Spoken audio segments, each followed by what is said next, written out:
Praise the Lord. ஆண்டவராக இயேசு கிறிஸ்துவின் நாமத்தினாலே உங்களை நான் சந்திப்பதிலே மிக்க மகிழ்ச்சியா இருக்கிறேன். கர்த்தரை நன்றியோடு கூட நான் துதிக்கிறேன், ஸ்தோத்திரிக்கிறேன். சூனாமேடு அகரம் என்னும் கிராமத்துல நான் இப்பொழுது நின்று கொண்டு இந்த வீடியோவை எடுத்துக்கொண்டிருக்கிறேன். எதற்கென்றால் இந்த கிராமத்திலே ஊழியங்களை செய்வதற்காக, நற்செய்தி ஊழியங்களை செய்வதற்காக நாங்கள் வந்திருக்கிறோம். காலையில ஒரு வசனத்தை நான் வாசித்தேன்.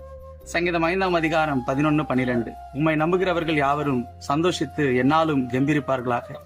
நீர் அவர்களை காப்பாற்றுவீர். உம்முடைய நாமத்தை நேசிக்கிறவர்கள் உம்மிலே களி கூறுவார்களாக.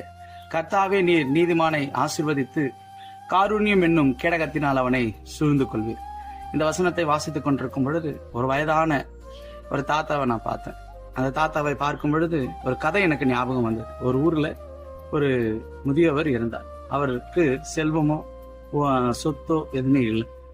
ஆனா அவர் எப்பொழுதுமே சந்தோஷத்தோடு அவர் போவதும் வருவதுமாய் இருந்தார். ஒரு நாள் ஒரு நபர் அந்த தாத்தாவை பார்த்து, தாத்தா, நீங்க எப்ப பார்த்தாலும் சந்தோஷமா போறீங்க வரீங்க, இதற்கு என்ன காரணம் என்று கேட்டார்.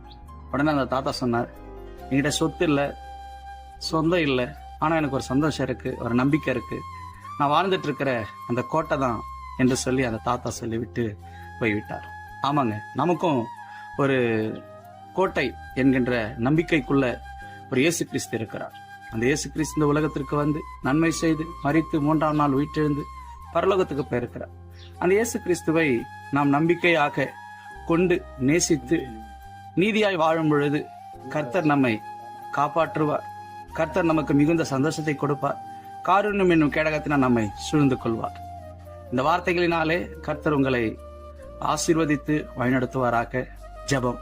எங்களை அதிகமாக நேசிக்கிற பரலோகத்தின் பிதாவே, எங்களுக்கும் ஒரு நம்பிக்கை உண்டாக்கும்படி கிறிஸ்து இயேசுவானவர் இந்த உலகத்திற்கு வந்து மரித்தீர், 3ஆம் நாள் உயிர்த்தெழுந்தீர் என்பதை நாங்கள் விசுவாசிக்கிறோம், நம்புகிறோம்.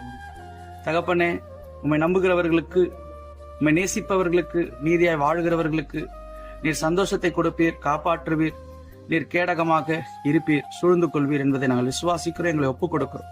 நீர் தாமே எங்களை நடத்துங்க, எங்களை ஆசீர்வதிங்க, காப்பாற்றுங்க. கிறிஸ்து இயேசுவின் நாமத்தில் ஜெபிக்கிறேன் நல்ல பிதாவே, ஆமென். Praise the Lord.